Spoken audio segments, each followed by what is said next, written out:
આ વખતે world Memon day અને પવિત્ર ઈદનો તહેવાર સાથે સાથે ઉજવવાનું નક્કી કરાતા તેમાં તમામ ધર્મના ધર્મગુરુઓએ એક મંચ પર આમંત્રણ આપીને સ્નેહ મિલન યોજવામાં આવ્યું હતું।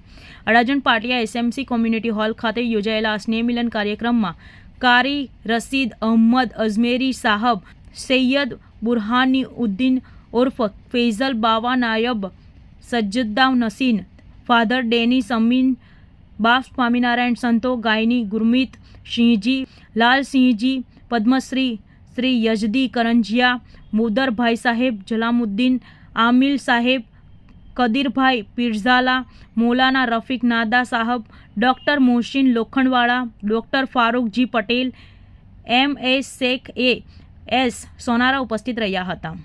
હું Asif Shafibhai Bismillah, president all Surat Memon association. આજે કેવા પ્રકારનો કાર્યક્રમ રાખ્યો છે? ઉદ્દેશ આજે અમે એક ઈદ મિલનનો કાર્યક્રમ રાખેલો છે, જે 10 એપ્રિલના દિવસે અમારો વર્લ્ડ મેમન ડે ઉજવાય છે એનો કાર્યક્રમ અને ઈદ મિલનનો કાર્યક્રમ આજે અમે આ બે કાર્યક્રમ એક સાથે મૂકેલા છે। એમાં શહેરના દરેક ધર્મના અગ્રણીઓ આવે છે અને ઘણા મહાનુભાવો અહીંયા પધારેલા છે અને mayor Shri, standing committee chairman Shri, અધિકારીઓ શ્રીઓ બી આવેલા છે અને આજનો આ પ્રોગ્રામ અમે રાખેલું છે।